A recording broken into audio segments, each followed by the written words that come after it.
వి gold trusted gold buyers తాకట్టులో ఉన్న బంగారాన్ని విడిపించి ఈ రోజు ఉన్న మార్కెట్ ధరకే కొనబడును. మరిన్ని వివరాలకు సంప్రదించండి 77107720.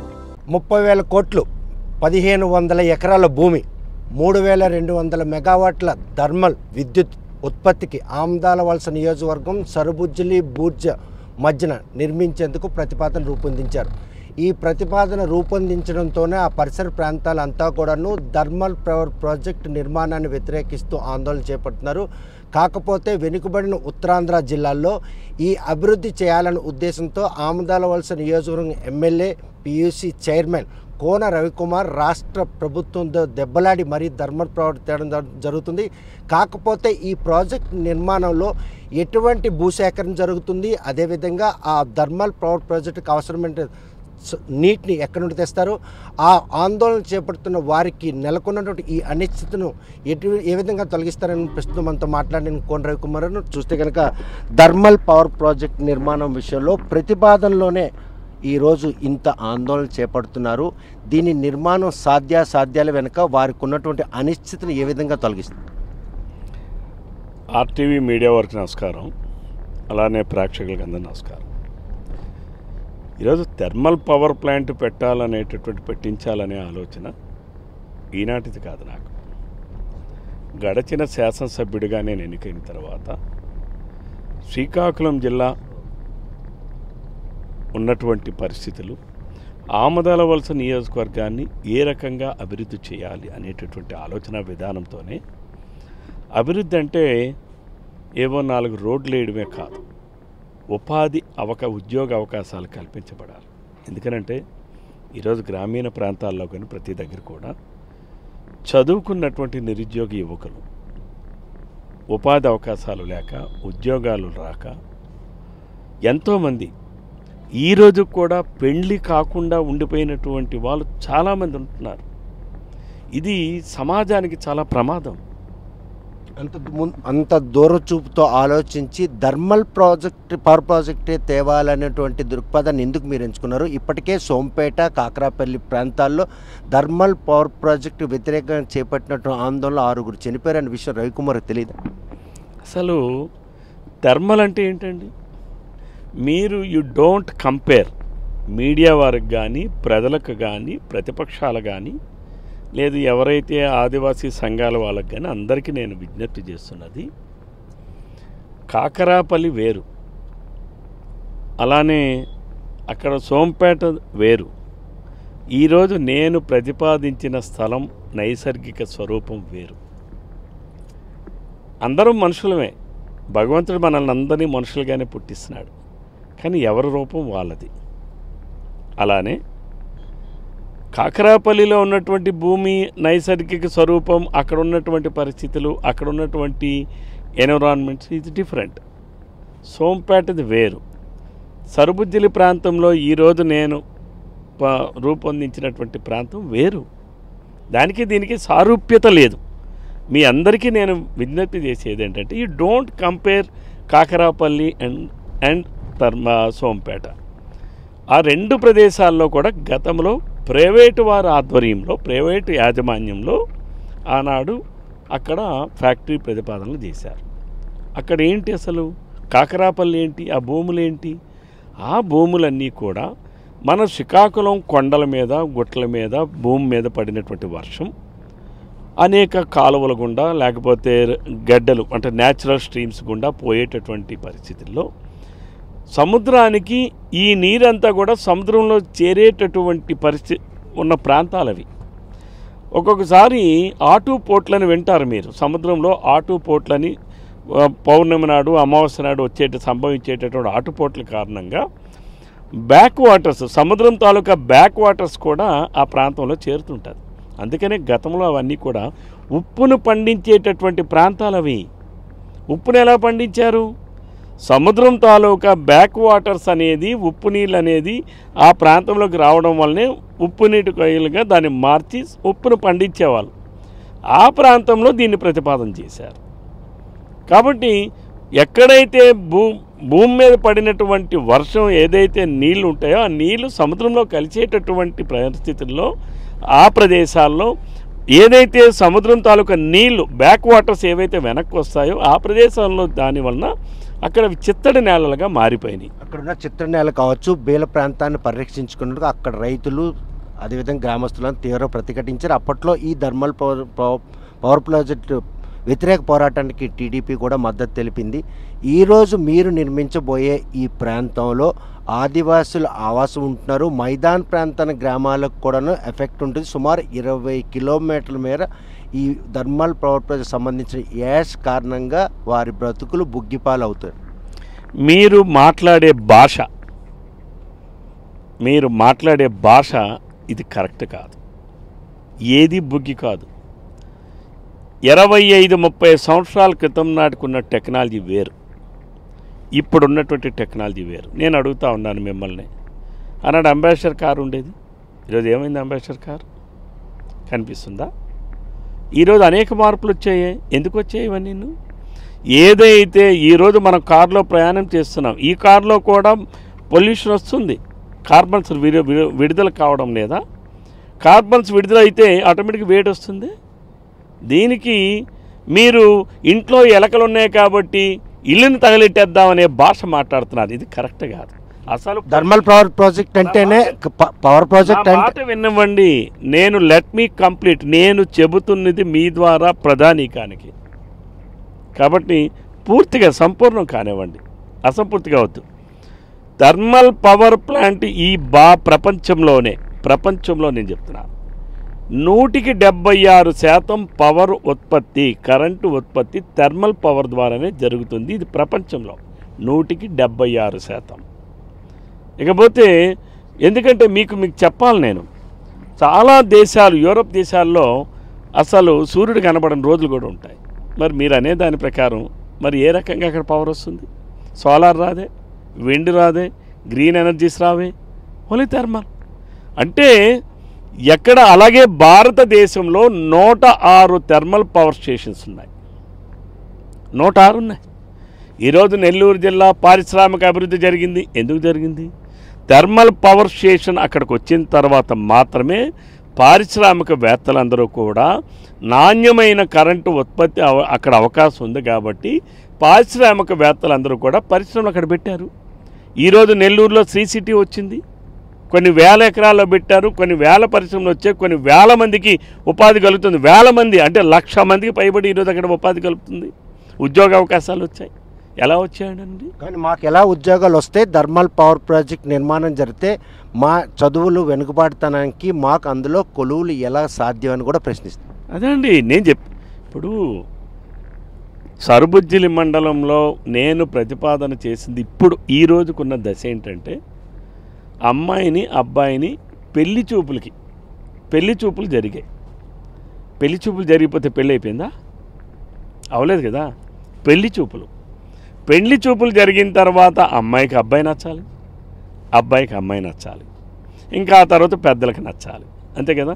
ఈ రోజుకి ఈ నిమిషంతో మీతో మాట్లాడేటప్పటికి థర్మల్ పవర్ స్టేషన్ సంబంధించి కేవలం ఒక ప్రాంతాన్ని పరిశీలన జరిగింది. ఇంకా పరిశీలన అదేమి ఇంక కార్యరూపంలోకి ఇంకా రాలా. కార్యరూపం అంటే ఏంటి? పరిశీలించారు, దాని మీద సంబంధించిన నివేదికలు తెప్పించి దాని మీద ఒక ఏజెన్సీకి డీటెయిల్డ్ ప్రాజెక్ట్ రిపోర్ట్ తయారు చేయడానికి ఒక ఏజెన్సీని నియమిస్తారు. ఆ ఏజెన్సీ వాళ్ళు ఎన్విరాన్మెంటల్ కండిషన్స్ చూస్తారు, పొల్యూషన్ కంట్రోల్స్ చూస్తారు, అలానే అన్ని భూములకి సంబంధించి మొత్తం అంతా కూడా పరిశీలించి వాళ్ళకు నివేదిక ఇస్తారు. ఈ రోజుకి ఇంకా ఆ స్థాయికి అసలు రానే లేదు. అందులోనే ఎందుకు ఇంత వ్యతిరేకత నెలకొన్నాను?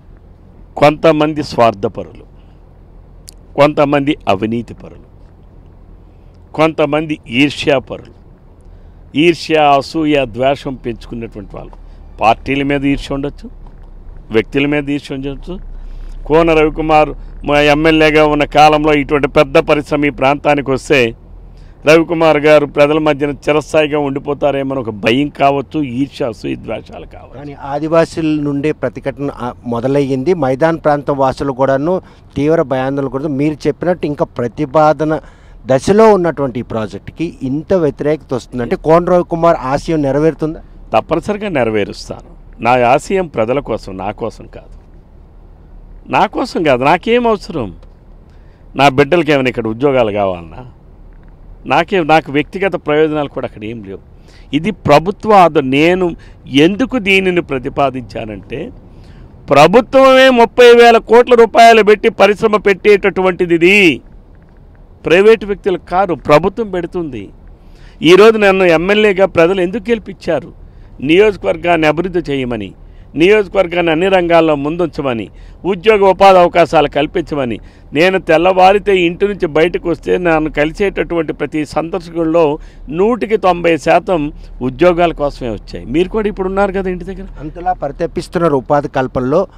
కాయలా పడ్డ పరిశ్రమగా షుగర్ ఫ్యాక్టరీని మూసేసిన తర్వాత ఇప్పటికీ ఆ ఫ్యాక్టరీని తెరవడానికి ఒక ప్రయత్నం చేసి ఉంటే కోన రవికుమార్కి ఒక మార్క్ ఉండేదిగా.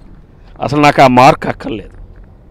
మీకు అవసరమేమో షుగర్ ఫ్యాక్టరీ, కేవలం పత్రికలకి, మీడియా వాళ్ళకి, 1,00,000 సంతకాలు ఎట్టించామని చెప్పుకున్న వాళ్ళకి తప్ప షుగర్ ఫ్యాక్టరీ ఆమదాల వలస నియోజకవర్గంలోనే కాదు, ఈ శ్రీకాకుళం జిల్లాలోనే ఇంకో షుగర్ ఫ్యాక్టరీ అక్కర్లేదు. ప్రత్యామ్నాయ కర్మాగారం ఏదైనా నెలకొల్పిన అవసరమైనటువంటి అక్కడ స్థలం ఉంది, రైల్వే కనెక్టివిటీ ఉంది, హైవే కనెక్టివిటీ ఉంది, స్టేట్ హైవే కనెక్టివిటీ ఉంది. అటువంటి ఒక ప్రాజెక్టును తెచ్చినట్టయితే కనుక ఉపాధి కల్పనకు దోహదపడి. అది సరిపోదు, ఉపాధి కల్పన జరగదు. అసలు షుగర్ ఫ్యాక్టరీ అంటున్నారు. ఎంతమందికి ఉద్యోగాలు ఉండేవండి మీకు తెలుసా? అసలు రెగ్యులర్ ఎంప్లాయీస్ 160 మంది, సీజనల్ ఎంప్లాయీస్ అంటే మోసేవాడు, మా చెరుకు మోసేవాడు, తీసేవాడు, వీళ్ళందరూ కలిపి 220 మంది. అంటే మొత్తం అంతా కలిపి ఎంతమంది అండి? 380 మంది. 380 మందికి ఈరోజు పరిశ్రమ ఎక్కడ? నేను 10-15 వేల మందికి ఉపాధి కల్పించే, నేను తీసుకొచ్చే పరిశ్రమ ఎక్కడ? దానికి దీనికి ఏమైనా కంపారిజన్ ఉందా? How you people are compare the sugar factory and thermal power plant? 3,200 మెగావాట్లు. ఈరోజు ఆ పరిశ్రమ వస్తే సిమెంట్ పరిశ్రమలు మనం వద్దన్నే వస్తాయి. ఈరోజు అదే పరిశ్రమ వస్తే ఇంకా మీరు చెప్పారే పెద్ద పరిశ్రమలు అన్నీ వస్తాయి. ఈరోజు మీరు మాట్లాడుతున్నారు డేటా సెంటర్ అదానీ వాళ్ళు నేను ఇక్కడ పెట్టమని నేను కోరితే, వాళ్ళ టెక్నికల్ టీం ఈ ప్రాంతానికి వచ్చి ఆనాడు ఆ గతంలో నేను ఎమ్మెల్యేగా ఉన్నప్పుడు వాళ్ళు పరిశీలిస్తే కనీసం నాణ్యమైన కరెంటు ఈరోజు ఈ శ్రీకాకుళం జిల్లాలో లేదు. ఈరోజు పరిశ్రమలు రావాలంటే నాణ్యమైన కరెంట్ ఉండాలి, 24 గంటలు అన్ఇంటరప్టెడ్ పవర్ సప్లై ఉండాలి. అన్ఇంటరప్టెడ్ అంటే ఎప్పుడు ఒక్క నిమిషం కూడా ఎటువంటి విద్యుత్ కోతలు కానీ విద్యుత్ అంతరాయాలు కానీ లేనటువంటి కరెంటు సదుపాయం కావాలి. ఈరోజు అటువంటి పరిశ్రమలు పెట్టాలంటే కొన్ని వేల మందికి ఉద్యోగాలు వస్తాయి. మన జిల్లాలో ఉందా? ఆ రోజు వాళ్ళు అదానీ వాళ్ళు ఇచ్చిన సలహా మేరకే ఆమదాల వలస నియోజకవర్గంలో నేను ఏసర్లపేట దగ్గర 60 ఎకరాల ప్రభుత్వ భూమిని 400 kV సబ్స్టేషన్ పెట్టాలని చెప్పి ట్రాన్స్పోర్ట్ డిపార్ట్మెంట్ వాళ్ళకి నేను ఆ భూమిని ఇచ్చాను. గడిచిన 5 సంవత్సరాలు ఒక డమాబుస్ రోడ్ ఉన్నాడు, 5 సంవత్సరాలు ఒక అరాచక ప్రభుత్వం ఉంది. ఎందుకు వాళ్ళు సబ్స్టేషన్ నెలకొల్పలేదు? పరిశ్రమలు రావాలంటే నాణ్యమైన కరెంటు ఉండాలి. అంతేకాదు వెన్నెల వలస దగ్గర కూడా నేను 15 ఎకరాల భూమిని 200 మెగావాట్ సబ్స్టేషన్ పెట్టడానికి 2017లోనే భూమిని కేటాయించి ట్రాన్స్కోకి ఇచ్చాను. ఎందుకు పెట్టించలేకపోయారు? వీళ్ళ పరిస్థితి కొందరు చూస్తూ ఉంటే అసలు ఏమనాలో నాకు అర్థం కావట్లా. అమ్మ పెట్టదు, అడుక్కు తినానివ్వదు. వాళ్ళకి అభివృద్ధి చేయడం చేత కాదు. 10 మంది 10 కుటుంబాలని 1000 కుటుంబాలని బాగు చేయాలనే ఆలోచన కూడా లేదు. అవినీతి చేసుకొని అందరి దగ్గర డబ్బులు దండుకొని అన్ని రకాలుగా అడుక్కున్నవాడి కన్నా ఎక్కువగా దండుకున్నటువంటి వీళ్ళు ఈరోజు తెలుగుదేశం ప్రభుత్వం పైన మేము అది రానేమో ఎందుకు రానేవరని నేను అడుగుతున్నాను. ఇంత ముందు చూపుతో అంత పరితపిస్తున్నటువంటి కోన రవికుమార్ ఆశయం క్రిటికల్ థర్మల్ పవర్ ప్రాజెక్ట్ నిర్మాణం ఎప్పట్లోగా శంకుస్థాపన నోచుకుంటే ఈ అవాంతరాలన్నీ అతిక్రమించి మీరు అనుకున్న ఆశయ సాధనకు స్థానికంగా ప్రజలను ఏ విధంగా నమ్మవాలి? తప్పనిసరిగా ఇంకా స్థితికి రాలా. నేను ఇందాక మీకు చెప్పాను, జస్ట్ పెళ్లి చూపులు జరిగాయి. ఇంకా వాళ్ళిద్దరూ భార్యాభర్తలు నచ్చారా లేదని తెలియాలంటే ముందు ఆ ఏజెన్సీ వాళ్ళు ఎవరో వచ్చి ఒక డీటెయిల్డ్ ప్రాజెక్ట్ రిపోర్టు వాళ్ళు తయారు చేస్తారు. అది ఆ ప్రాజెక్ట్ రిపోర్ట్ తయారు చేసే కాలంలోనే ఈ ప్రాంతం నచ్చలేదనంటే దేర్ ఎండ్స్ ది మ్యాటర్. లేదు పర్వాలేదు దీన్ని ముందుకెళ్ళొచ్చని వాళ్ళు ఏమైనా ఇస్తే అప్పుడు ముందుకెళ్ళడానికి ఆలోచన. అంటే ఇప్పటికీ ఇంకొక సమగ్రమైనటువంటి ఒక స్పష్టత లేదు, స్పష్టత లేదు. రాని నేపథ్యంలో ఆ నియోజకవర్గం ఎమ్మెల్యేగా ఓట్లేసి గెలిపించిన ఆదివాసీలు అక్కడ లేరు, ఆదివాసులని ఎవరు వెనకుండా నడిపిస్తున్నారు, అదేవిధంగా మైదాన ప్రాంతం వాసులు అందరూ కూడాను వేరే విధంగా మిమ్మల్ని క్రిటిసైజ్ చేసే విధంగా ఉద్యమాలు చేస్తున్నారని దీనికి మీరు కూడా ఒక మాట విసిరే పరిస్థితి వచ్చింది. అక్కడ ఆదివాసీలు లేరు. ఆదివాసీలు లేరని ఎవడన్నాడు? ఎవరన్నారు ఆదివాసీలు లేరని? వాళ్ళు ఆదివాసీలు కాదు. ఆదివాసీ ఇది డిఫరెంట్, గిరిజనులు ఇది డిఫరెంట్. మీరు ముందు తెలుసుకోండి, మీడియా వాళ్ళు ఆ మాట్లాడేవాడిని కూడా తెలుసుకోమనండి. వాళ్ళు ఆదివాసీలు కారు, గిరిజన తెగలు. గిరిజన తెగలకి ఆదివాసీలకి తేడా తెలియకపోతే ఎట్లా? They are not primitive tribes. అక్కడ ఎవరు ప్రిమిటివ్ ట్రైబ్స్ కారు. నా నియోజకవర్గంలో ప్రిమిటివ్ ట్రైబ్స్ లేరు. ప్రిమిటివ్ ట్రైబ్స్ను ఆదివాసీ అంటారు. వాళ్ళు ఆదివాసీలు కారు, గిరిజనులు. ఇది ఫస్ట్ పాయింట్. అంటే నేను చట్టం ప్రకారం మాట్లాడుతున్నాను. కొంతమంది మాట్లాడే వ్యక్తులు చట్టాలు నిబంధనలు ఏమీ తెలియకుండా ఏదేదో మాట్లాడేస్తున్నారు. కాబట్టి నేను క్లారిటీ ఇస్తున్నాను మీకు. ఇకపోతే అక్కడ గిరిజన గ్రామాలు ఉన్నాయి, లేవని ఎవరన్నారు? 1800 వాటర్స్ ఉన్నారు, లేవని ఎవరన్నారు? కానీ ఏ ఒక్క రేపు ఇంకా నేను అదే చెప్పాను, ఇట్ ఈస్ ప్రిమెచ్యూర్. అంటే పెళ్ళయిన తర్వాత, శోభనం అయిన తర్వాత 5వ నెలకో 6వ నెలకో బిడ్డ కానీ ఏ కారణాల వలన బయటకు వస్తే ఆ బిడ్డ పరిస్థితి ఎలా ఉంటుందో ఇప్పుడు మాట్లాడే వాళ్ళ పరిస్థితి కూడా అంతే. నేను ఏం చెప్పాను, నేను ఇంకా అది suitability of land, suitability of area, అది పనికొస్తుందా లేదా అనేది కేవలం వచ్చి చూసింది స్థల పరిశీలన మాత్రమే. డీటెయిల్డ్ ప్రాజెక్ట్ రిపోర్ట్ తయారైతే తప్ప సూటబిలిటీ ఆఫ్ ల్యాండ్ కానీ టెక్నికాలిటీ కానీ అది పనికొస్తుందా లేదనేది వాళ్ళు నిర్ధారిస్తారు. ఇంకా అది ఆ స్థాయికి రాలేదు. మీకు అర్థమవుతుంది కదండి. రాకముందే ఇంతలా ఒత్తిన ఉద్యమం చేపడుతున్నటువంటి వారికి ఏమని సమాధానం చెప్తారు? అసలు ఉద్యమాలు పురుడు పోసుకుని అనుకుంటారా, లేకపోతే అవి కొనసాగినంత వరకు మీరు పీక మీద తెచ్చుకుంటారు? నా పీక మీద తీసడానికి ఏముంది? ఇందులో నాకేమైనా నా వ్యక్తిగత ప్రయోజనాలు ఏం లేదు. నాకేం పోయింది? ఒకవేళ అది సూటబిలిటీ కాకపోతే there ends the matter. Suitability అయింది అనుకోండి, తప్పనిసరిగా నేను ప్రజలను అప్పుడు ఒప్పించడానికి వెళ్తా. ఎందుకు మీలో ఉన్న అపోహలు ఏంటి, అనుమానాలు ఏంటి, అవన్నీ నివృత్తి చేయడానికి ప్రజల దగ్గరికి నేను వెళ్తా. యాజ్ ఎమ్మెల్యేగా I'm the first man to clear all వాళ్ళకున్న డౌట్స్ కానీ వాళ్ళకున్నటువంటి సందేహాలు కానీ అన్నీ కూడా నేను కదా ఇది చేయాలి. రేపు ఉదయం వాళ్ళకి మంచి చేయాల్సింది నేనే కదా. నేను అడుగుతా ఉన్నాను, ఈ వైసీపీ వాడు ఆడెళ్ళి ఈడెళ్ళి వాడేదో సంకలు గుర్తున్నాడు. నేను అడుగుతా ఉన్నాను, గడచిన 5 సంవత్సరాలు ఒక్క గిరిజన గ్రామానికి ఒక తారు రోడ్డు వేశారా? ఈరోజు నేను ఎమ్మెల్యే అయ్యి 8 నెలలు అయింది. ఈరోజు నేను 6 గిరిజన గ్రామాలకు తారు రోడ్లు వేయిస్తున్నా. ఇంకో 2-3 గ్రామాలకు కూడా తారు రోడ్లు శాంక్షన్ పెట్టా. అవి కూడా రాబోయే 6 నెలల్లో పూర్తి చేస్తా. 6 నెలలు అంటే నేను శాసనసభ్యుడిగా ఎన్నికై ఆ రోజు కూడా నేనే ఆ గ్రామాలన్నిటికీ మట్టి రోడ్లు వేయించా, నేనే ఫార్మేషన్లు చేయించా. మళ్ళీ ఈరోజు నేనే ఎమ్మెల్యే అయిన తర్వాత ఆ గ్రామాలన్నిటికీ తారు రోడ్లు వేయిస్తున్నా. ఈ డమాబుస్ రోడ్ కానీ లేదు ఇంకెవడో మేము పెద్ద నాయకులు అనుకునే ఎవడకాడు ఫీల్ అయిపోయిన నాయకులు కానీ గడిచిన 5 సంవత్సరాలు ఏం చేశారు నేను అడుగుతా ఉన్నాను. మీరే మరి ఆ మార్క్ ఏదో ఆలే కొట్టేలేకపోయారా? గత 5 సంవత్సరాలు మీరు అన్నారు షుగర్ ఫ్యాక్టరీ, ఆ మార్క్ ఆలే కొట్టేలేకపోయారా? నాకు అక్కల మార్క్. ఎందుకంటే ప్రజలను ఎత్తిన శటకోపాలు భారాలు మోపేటటువంటి నాలెడ్జ్ లేని వ్యక్తిని కాదు నేను. నాకు సంపూర్ణమైనటువంటి అవగాహన ఉన్నటువంటి వ్యక్తిని. వ్యవస్థల మీద, చట్టాల మీద, నిబంధనల మీద, ప్రజల మానసిక మనోభావాల మీద పూర్తి సంపూర్ణమైనటువంటి అవగాహన ఉన్నటువంటి ఏకైక వ్యక్తిని నేను. కాబట్టి ఇవన్నీ నేను అడుగుతా ఉన్నాను మిమ్మల్ని. 1,00,000 సంతకాలు పెట్టారు కదా, ఏమైంది ఆ 1,00,000 సంతకాలు? ఏమైంది? గడిచిన 5 సంవత్సరాలు ఈ 1,00,000 సంతకాలు పెట్టిన వాళ్ళ సంగతి ఏంటి? అంటే సంతకాలంటే మనం ఇంట్లో కూర్చొని మేము సంతకాలు పెట్టేసామని పేపర్ ముందు ప్రెస్ మీట్ పెట్టి అయిపోయిందా? అంటే మీ మీడియా వాళ్ళ దగ్గర మేము 1,00,000 సంతకాలు పెట్టాం అంటే ఇవన్నీ ఇటువంటి డమాబుస్సులవి అవసరమా ఈరోజు ప్రజలకి? నిజాయితీగా అవసరమా? ఈరోజు మరలా నేను చెప్తున్నా, ఈ రోజుకు ఉన్నటువంటిది ఇంకా కేవలం స్థలం, ఒక ఆలోచన. ఇంకా ఆలోచన అమల్లోకి రాలా. అమల్లోకి వచ్చినప్పుడు దాన్ని మంచి చెడులు, నష్టాలు, కష్టాలు ఏవైనా ఉంటే తప్పనిసరిగా ప్రజలతో మాట్లాడతాం.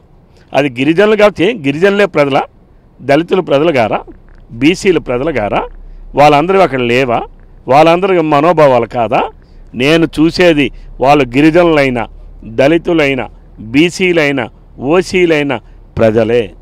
ప్రజలు ఏ ఒక్కరికి నష్టం కలిగినా, ఏ ఒక్కరికి కష్టం వచ్చినా ఒక శాసనసభ్యుడిగా నన్ను అభిమానించి ఆశీర్వదించి నన్ను పంపించినటువంటి శాసనసభ్యుడిగా నేను తప్పనిసరిగా స్పందిస్తాను. It is my primary responsibility. ఒక శాసనసభ్యుడిగా నా బాధ్యత అది. కానీ ఇంకా ఆ స్థాయికి రాలా. ఇంకా అసలు కనీసం ఇంకా పూర్తిగా అమ్మాయి అబ్బాయి నచ్చిందో లేదో తెలియదు. ఇంకా సంబంధం సెటిల్ కాల. సంబంధం సెటిల్ అవ్వాలి, ఆ తర్వాత పెళ్ళి అవ్వాలి, ఆ తర్వాత స్వామరం అవ్వాలి, ఆ తర్వాత బిడ్డ పుడతాడు. అట్లానే ఇది కూడా ఈ రోజుకి జస్ట్ ఇంకా ఆలోచనది, ఇంకా అది రూపుదాల్చలేదు. ఇంకా అది ముందుకెళ్ళడానికి కూడా దానికి డిపిఆర్ తయారు కాలేదు. అవన్నీ అయిన తర్వాత అప్పుడు క్యాబినెట్కి వెళ్ళిన తర్వాత ప్రభుత్వం నిర్ణయానికి వచ్చిన తర్వాత ముఖ్యమంత్రి గారి ఆలోచన వెనుకబడిన జిల్లా శ్రీకాకుళం పారిశ్రామిక అభివృద్ధి చేయడానికి మేము అనేక ప్రయత్నాలు చేస్తున్నాం. ఈరోజు మూలపేట పోర్ట్ 10,000 ఎకరాలు అక్కడ ఉంది. ఆ 10,000 ఎకరాలు కూడా ఇండస్ట్రియల్ అప్ చేయడానికి ప్రయత్నాలు చేస్తున్నాం. అలాగే ఈ జిల్లాలో అనేక ప్రాంతాలని ఎంఎస్ఎంఈ పార్కులు పెట్టడానికి మేము భూసేకరణ చేస్తున్నాం. ప్రభుత్వ భూములు ఎక్కడెక్కడ ఉన్నాయో కూడా అవన్నీ కూడా చూస్తున్నాం. అంటే పారిశ్రామిక అభివృద్ధి జరగాలి, ఇవన్నీ జరగాలి అంటే కంపల్సరిగా ఈ జిల్లాలో నాణ్యమైన కరెంటుని ఉత్పత్తి చేసి పరిశ్రమదారులకి సప్లై చేయాలి. నీరు ఉండాలి. ఇప్పుడు నేను పెద్ద మనిషి ఎవరు మాట్లాడుతున్నాడు, నీళ్ళు ఎక్కడ ఉన్నాయంటే, నీళ్ళు ఎక్కడ ఉన్నాయండి? రిజర్వాయర్ దేనికి కట్టామండి? వంశధార రిజర్వాయర్ లేకముందు నా లెఫ్ట్ కెనాల్ రైట్ కెనాల్లో 2,75,000 ఎకరాలకి నీళ్ళు ఇవ్వలేదా? వాళ్ళ అభ్యంతరం నేపథ్యంలో ఈ వంశధార రిజర్వాయర్ సాగునీరుకే నీటి కొరత ఎద్దడి నేపథ్యంలో ఇక్కడ పవర్ ప్రాజెక్ట్ పెడితే ఆ నీటిని వినియోగిస్తే కనుక నేను మీకు అదే అడుగుతున్నా, మీకే అడుగుతున్నా. నేను లెఫ్ట్ రిజర్వాయర్ లేకముందు గొట్టా బ్యారేజ్ దగ్గర నుంచి right main canal, left main canal 2,75,000 ఎకరాలకి నీళ్లు ఇవ్వలేదా గడిచిన 40-50 సంవత్సరాల్లో? ఏదైనా రిజర్వాయర్ కట్టేటప్పుడు అంటే మీకు రూల్స్ చెప్తున్నా, నిబంధనలు చెప్తున్నా, ఆ తెలియనటువంటి దద్దమ్మలకు కూడా మీరు చెప్పండి. ఒక రిజర్వాయర్ కట్టేటప్పుడు త్రాగు సాగు పరిశ్రమల అవసరాలని దృష్టిలో పెట్టుకునే కడతారు. సాగు త్రాగు పరిశ్రమల అవసరాలని దృష్టిలో పెట్టుకునే కడతారు. ఏ పరిశ్రమకైనా నీళ్ళు కావాలి. కాబట్టి నువ్వెవడు ఒప్పుకోవడానికి? మేము ప్రభుత్వం 2,75,000 ఎకరాలకి రైట్ అండ్ లెఫ్ట్లో నీళ్ళు ఇస్తున్నాం. ఇప్పుడు ఇంకా దానికి ఆ రిజర్వాయర్కి ఈరోజు మేము ప్రభుత్వం లిఫ్టులు పెట్టి మొత్తం 12 టీఎంసీల నీళ్ళని రిజర్వాయర్లో నింపుకోవడానికి లిఫ్టులు పెడుతున్నాం. ఫ్లడ్ ఫ్లో కెనాల్ ద్వారా వస్తుంది. నీకేంటయ్యా అభ్యంతరం? ఎవడు ఎక్కడ సాగు ఇది ఉంది? సాగు రైట్స్ ఎక్కడున్నాయి? ఏదో నోటికి ఏది వస్తే మాట్లాడుతుంటారు. మీరు గుర్తుపెట్టుకోండి, మళ్ళీ మీకు చెప్తున్నా, మనకి గొట్టా బ్యారేజ్కి ద్వారానే కుడి కాలువ ఎడమ కాలువలకి నీరిస్తాం. రిజర్వాయర్ అనేది ఒక సెపరేట్గా మన జిల్లాకి అదనంగా వచ్చినటువంటి ఒక సదవకాశం, ఒక రిసోర్స్. ఈ 19 టీఎంసీల నీళ్ళని మనం ఏదైతే వరద జలాలు, ఏవి వరద జలాలు నాగా వంశధార నదిలో వెళ్ళిపోయే వరద జలాల్ని మన ఫ్లడ్ ఫ్లో కెనాల్ ద్వారా అక్కడ కాటగడ దగ్గర నుంచి ఆ 7 టీఎంసీల నీళ్ళని 6 టీఎంసీల నీళ్ళని రిజర్వాయర్లో పంపిస్తాం. అలాగే గొట్టా బ్యారేజ్ మీద లిఫ్టులు పెట్టి ఒక 12 టీఎంసీల నీళ్ళని రిజర్వాయర్లు నింపుకుంటాం. రిజర్వాయర్లు ఎప్పుడు నీళ్ళు ఉంటాయి. ఈ కుడి కాలువ ఎడమ కాలువలకి గొట్టా బ్యారేజ్ ద్వారా ఇంతకుముందు ఎలా నీళ్ళు ఇచ్చామో ఇప్పుడు అలాగే నీళ్ళు ఇస్తాం. ఎప్పుడైనా సరే ఒకవేళ కుడి కాలువకో ఎడమ కాలువకో నీళ్లు సరిపోకపోతే, ఆయకట్టుకు సరిపోకపోతే మనం రిజర్వాయర్లో నిల్వ ఉంచుకున్నటువంటి నీటిని వాటికి వదులుతాం. ఇది మన వంశధార రిజర్వాయర్ తలపరిచి దద్దమ్మలు, అవగాహన లేని వాళ్ళు, డమాబుసుగాళ్ళు, దండుకున్నటువంటి వాళ్ళు వీళ్ళందరూ ఏదేదో మాట్లాడేస్తున్నారు. మీ మీడియా గొట్టం పెట్టంగానే ఏదో వాళ్ళందరూ కూడాను ఏదో మేము ప్రాణాలు నీ ప్రాణం ఎవడకు కావాలి? నువ్వు తొక్కలో ప్రాణం ఎవడకు కావాలి? నువ్వు నేను చాలా స్పష్టంగా చెప్తున్నా, మాకు ఒక స్పష్టమైన అవగాహన ఉంది. నాకు ఈ నియోజకవర్గ అభివృద్ధితోనే శ్రీకాకుళం జిల్లా అభివృద్ధి ముడిపడి ఉంది. ఆమదాల వలస నియోజకవర్గాన్ని అభివృద్ధి చేయమని నాకు ప్రజలు ఇచ్చారు. నేను ఎక్కడ తప్పు చేయలేదే, నేనేం మీలాగా ఎవరి భూముల్లో ఆక్రమణ చేయడానికి పోలేదే, నేనేవో ఇది చేయడానికి పోలేదే. నా ప్రతి అడుగు, నా ప్రతి ఆలోచన, ప్రతి ఇది కూడా ఆమదాల వలస నియోజకవర్గ అభివృద్ధితోనే శ్రీకాకుళం జిల్లా అభివృద్ధి ఉంది అని నమ్మినటువంటి వ్యక్తిని. నేను దానికోసం అహర్నిశలు పనిచేస్తున్నా. అంతేగాని ఏ ఒక్క వర్గాన్నో, ఏ ఒక్క కులాన్నో, ఏ ఒక్క మతాన్నో, ఏ ఒక్క జాతినో, జాతి నిర్వీర్యం అయిపోతే ఎందుక ఫ్యాక్టరీలు ఎవరికి కావాలి? నాకు తెలియదా? నేను అడుగుతా ఉన్నాను. వీళ్ళందరూ 20 కిలోమీటర్లని ఇంతకు మీరు మాట్లాడారు. ఇబ్రహీంపట్నం ఎక్కడుందండి? ఇబ్రహీంపట్నం దగ్గర థర్మల్ పవర్ ప్లాంట్ లేదా? ఒకనాడు అది కుగ్రామం, ఈరోజు మున్సిపాలిటీ అయిందే. 1,00,000 మంది ప్రజలు ఉన్నారే అక్కడ.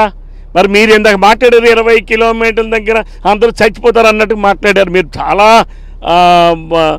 నాటకం రంగం మీద అయితే మీరు ఇంకా బాగా రానిచ్చేవాళ్ళు మా ఆర్టీవీ మా యాంకర్ గారు. కానీ నేను అడుగుతా ఉన్నాను, మరి చచ్చిపోవాలి కదండి వాళ్ళందరూ. ఏం బతుకున్నారు? ఈరోజు ఇబ్రహీంపట్నం విజయవాడ పట్టణంగా మారిపోయి కలిసిపోయిందే. అలాగే ఈరోజు జగన్మోహన్ రెడ్డి గారి ఇంటి పక్కన ఉంది థర్మల్ పవర్ ప్లాంట్. మీరు చెప్పిన 20 కిలోమీటర్ల పరిధిలోనే ఉన్నాడు జగన్మోహన్ రెడ్డి. మరి మీరు చెప్పిన ప్రకారం జగన్మోహన్ రెడ్డి గారు ఉన్నారా లేదా? ఆయన బతికే ఉన్నారు కదా, ఏమైపోలేదు కదా. మరి ఈరోజు ఏమైపోయింది అక్కడ ఆ ప్రాంతం? అలానే ఈరోజు NTPC Parawada national thermal power corporation వాళ్ళది, ఎన్టీపీసీ వాళ్ళది. ఈరోజు పర్వాడలే ఉంది. ఈరోజు అక్కడ మరి మరి అలా చచ్చిపోయారా? పర్వాడ అభివృద్ధి చెందిందా? పర్వాలేదు ఈరోజు కొన్ని వేల మంది చేరారు. ఈరోజు అది రేపు మున్సిపాలిటీ కాబోతూ ఉంది. ఒకప్పుడు చిన్న ఊరు, 1000 మంది ఉన్నటువంటి ఊరు ఈరోజు 50,000 మంది పాపులేషన్కి వెళ్ళింది. అంటే ప్రజలు పెరిగారా తరిగారా? అంటే మీరు చెప్పింది, మీరు అడిగింది 20 కిలోమీటర్ల దూరంలో అది అయిపోద్ది. ఏమైపోయింది? నేను చెప్పింది అవాస్తవం అయితే ఎవరైనా సరే ఈ మాట్లాడుతున్న వాళ్ళని రమ్మనమనండి, వస్తా, నేను కూడా వస్తా. ఇంకోటి కూడా ఇంకొక ఇది ఉంది. థర్మల్ పవర్ ప్లాంట్ ఎక్కడైతే ఉంటుందో అక్కడ థర్మల్ పవర్ ప్లాంట్ ద్వారా వచ్చే నీటిని 2,000-3,000 ఎకరాలకి పంట నీరుగా వెళ్తుంది. ఈరోజు మీరు వెళ్ళి చూడండి, అన్ని థర్మల్ పవర్ ప్లాంట్స్ దగ్గర కూడా ఆ పక్కన వ్యవసాయ భూమికి ఈరోజు మన సరుబుజ్జిలి బూర్జ మండలాల్లో ఆ ప్రాంతంకి వర్షాధారం 2-3 వేల ఎకరాలకి ఆ ప్లాంట్ ద్వారా కూడా నీళ్ళు వస్తాయి. ఆ రిజర్వాయర్ని కాపాడుతారు. ఆ రిజర్వాయర్ని వాళ్ళే మెయింటైన్ చేసుకుంటారు. మన ప్రభుత్వం మెయింటైన్ చేయాలంటే ఈరోజు కూడా నీళ్ళు వెళ్ళిపోతున్నాయని చెప్తుంటారు. ఈరోజు అదే కానీ వస్తే వాళ్ళు మెయింటైన్ చేస్తారు. ఆ కింద వ్యవసాయ భూములకి ఆ రిజర్వాయర్ ద్వారా నీళ్ళు వెళ్తాయి, వ్యవసాయానికి నీళ్ళు వస్తాయి, తాగడానికి నీళ్ళు వస్తాయి. మనకి ఇంకేం కావాలి? ఇంత వాస్తవాలు మాట్లాడుతున్న మీకు ఆ ప్రాంతంలో ఆ పరిశ్రమ నెలకొల్పడానికి ఆ పరిసర ప్రాంత ప్రజలందరూ మీతో పాటు కలిసి వస్తారని నమ్మకం ఉందా? నాకు నమ్మకం ఉంది. ఎందుకంటే అబద్ధం ఎప్పుడు శాశ్వతం కాదు, నిజమే శాశ్వతం. నేను ఈ రోజు వరకు నా రాజకీయ చరిత్రలోనే కాదు, నా తల్లిదండ్రులు నా పెద్దలు ఇచ్చినటువంటి మాకు ఒక లైన్, నిజాయితీగా బతకడం, నిజాలు మాట్లాడడం. ఆ పేరు నా కుటుంబానికి ఉంది, నాకు ఉంది. తప్పనిసరిగా ఒక శాసనసభ్యుడిగానే కాకుండా నేను ఒక వ్యక్తిగా ఈ సమాజంలో అన్ని వర్గాలతో కలిసిమెలిసే వ్యక్తిగా తప్పనిసరిగా నా ప్రజలకు నేను చెప్తాను. ఎందుకంటే వాళ్ళు నా ప్రజలు, వాళ్ళకి కాదు, ఈ మాట్లాడే వాళ్ళ ప్రజలు కాదు, వాళ్ళు నా ప్రజలు. వాళ్ళకి నేను ఈరోజు గిరిజన గ్రామాల్లో కూడా ఎంతోమంది చదువుకుని ఉద్యోగాలు లేని వాళ్ళు ఉన్నారు. నేను చెప్తున్నా, ఉద్యోగాలు వాళ్ళకి కల్పించే బాధ్యత నాది. వాళ్ళందరికీ ఉపాధి అవకాశాలు కల్పించే బాధ్యత, వాళ్ళ జీవన స్థితిగతుల్ని మార్చాలి. వాళ్ళు కూడా ఎప్పుడు గిరిజనులుగానో ఎక్కడో ఏ తండాలంటో ఏ గోడలంటో ఎక్కడో పోడు వ్యవసాయాలు చేసుకునే కాదు, వాళ్ళు కూడా ఈరోజు ఈ సమాజంలో ఒక గౌరవనీయమైనటువంటి ఆర్థిక భద్రతతో ఉండాలి. ఇది నా లక్ష్యం. ఇది వాళ్ళు ఆర్థికంగా బాగుండాలి, ఇది నా లక్ష్యం. ఆ లక్ష్యాన్ని చేరుకోవడంలో తప్పనిసరిగా నా లక్ష్యం ఫ్యాక్టరీ పరిశ్రమను పెట్టడం కాదు, పరిశ్రమను పెట్టడం ద్వారా నా ప్రాంతంలో ఉన్నటువంటి ప్రజలు ఆర్థికంగా వాళ్ళు అభివృద్ధి చెందాలి, అందరికీ ఉపాధి అవకాశాలు రావాలి, ఉద్యోగాలు రావాలి, వాళ్ళ భూములకు ధరలు పెరగాలి. ఈరోజు పరిశ్రమలు వస్తే భూములు ధరలు పెరుగుతాయి. ఈరోజు ఎన్నో భూములు ఉన్నాయి. ఈరోజు మనం అనుకుంటున్నాం రణస్థలం పైడి భీమవరం దగ్గర భూములు చాలా ఖరీదు. ఎందుకు ఖరీదండి? ఆ పైడి భీమవరం ఆ ప్రాంతంలో కూడా వర్షంతో పండేవి కదా భూములు, అలా నిరుపయోగంగా ఉండేవి కదా ఆ భూములు. ఈరోజు ఎందుకంటే అంత ధర ఉంది? పనికిరాని భూములకి ధరలు ఎందుకు వచ్చాయండి? కారణం పరిశ్రమలు ఉన్నాయి కాబట్టి ఇక్కడ కూడా పరిశ్రమలు పెట్టడం వల్లనే మనం ప్రగతి సాధిస్తాం, ఆర్థిక భద్రత పెరుగుతుంది, ప్రతి ఒక్క కుటుంబం జీవన ప్రమాణాలు పెరుగుతాయి, వాళ్ళ ప్రతి ఒక్కరి వ్యక్తిగత ఆదాయాలు పెరుగుతాయి. తద్వారా వాళ్ళ కుటుంబాలు భవిష్యత్తులో మా తండ్రులు మాకు మంచి ఆస్తినిచ్చారనే వాళ్ళకి ఆ లక్ష్యం వైపు నేను నడిపించాలి, ఆ ఆలోచన వైపు నడిపించాలంటే నా తాత్పర్యం తప్ప ఇందులో వాడెవడో మాట్లాడుతున్నాడు రవికుమార్కి ఉపాధి. నాకు ఉపాధి ఏందిరా? ఎన్నో వేల కుటుంబాలకి ఉపాధి కల్పించిన కుటుంబం నాది, అందులో నేను కూడా ఒకరిని. కొన్ని వేల కుటుంబాలు, నా కుటుంబ చరిత్ర తెలియనటువంటి వెధవలు ఎవరో మాట్లాడితే దానికి నేను ఇచ్చేయాల్సిన అవసరం నాకు లేదు. కానీ ఎన్నో కొన్ని వేల కుటుంబాలకి మేము ఉపాధి కల్పించిన కుటుంబాలు మావి. మా గురించి వేలెత్తి చూపించే అర్హత కానీ ఏ ఒక్కడికి కూడా లేదు. చూస్తే కనుక ప్రస్తుతం ఏదైతే క్రిటికల్ థర్మల్ పవర్ ప్రాజెక్టు ప్రతిపాదన ఉందో దాన్ని ప్రస్తుతం స్థల పరిశీలన ప్రక్రియ మాత్రమే జరుగుతుంది. ఈ ప్రక్రియ విషయంలో ఉన్నటువంటి అనుమానాలన్నీ కూడా నివృత్తి చేశారు. సోంపేట కాకరాపల్లి థర్మల్ ప్రాజెక్టులు రెండు కూడాను ప్రైవేట్ సంస్థల ఆధ్వర్యంలో రావడం, అవి చిత్తడ బీల్నేలు కావడంతో అక్కడ పోరాటాలు జరిగాయి. ఇక్కడ మాత్రం ప్రాజెక్టు నిర్మాణానికి అనువైన ప్రదేశం చేస్తున్న సోదరులో అక్కడ ఉన్నటువంటి గిరిజనులు కావచ్చు, మైదాన ప్రజలందరూ కూడాను వారితో చర్చించిన తర్వాత ఈ ప్లాంట్ నిర్మాణం సాధ్యాల విషయాలు మాత్రం ప్రభుత్వానికి నివేదిస్తాం. ఇటువంటి థర్మల్ ప్రాజెక్ట్ రావడం వలన పర్యావరణానికి ఎటువంటి హాని కలగకపోగా వెనుకబడిన ఆమదాల వలస నియోజకవర్గంలో అభివృద్ధి అంటే ఏంటో చూపించేందుకు ఈ థర్మల్ పవర్ ప్రాజెక్ట్ ఎంతగానో దోహదపడుతుంది. ఆమదాల వలసలో జరగబోయే ఈ అభివృద్ధి శ్రీకాకుళం జిల్లాకే తలమానికంగా ఉండే విధంగా ఈ థర్మల్ పవర్ ప్రాజెక్టు తెచ్చేందుకు తాను చేస్తున్న కృషిలో స్థానికులు సహకారాలు తీసుకుంటాం. ఆమదాల వలస నియోజకవర్గం ముఖ చిత్రం మారే విధంగా ఈ క్రిటికల్ థర్మల్ పవర్ ప్రాజెక్టు నిర్మాణానికి సాధ్యాలు గనక అనుకూలిస్తే ఈరోజు మాత్రం తను అనుకున్న ఆశయ సాధనకు మాత్రం ఎంతగానో దోహదపడుతుంది. ఆ నియోజకవర్గం ప్రజలతో పాటు చిక్కోలు జిల్లా వెనుకబాటుతనాన్ని పూర్తిగా పారదోలేందుకు తాను చేస్తున్న ప్రయత్నం ఎట్టి పరిస్థితుల్లో సక్సెస్ అవుతుందన్న ఒక ధీమాని కోన రవికుమార్ వ్యక్తం చేస్తున్నారు. మరి ఈ విషయంలో స్థానిక ప్రజలు ఆయన ఆశయ సాధనలో ఏ విధంగా భాగస్వామి అవుతారో అన్న విషయం వేచి చూడాల్సిందే. వీడియో జర్నలిస్ట్ రామకృష్ణతో సత్యం, RTV శ్రీకాకుళం. మరిన్ని వీడియోస్ కోసం ఛానల్ ని సబ్స్క్రైబ్ చేయండి. లేటెస్ట్ అప్డేట్స్ కోసం వాట్సాప్ ఛానల్ ని ఫాలో అవ్వండి. అండ్ లింక్ డిస్క్రిప్షన్ లో ఉంది.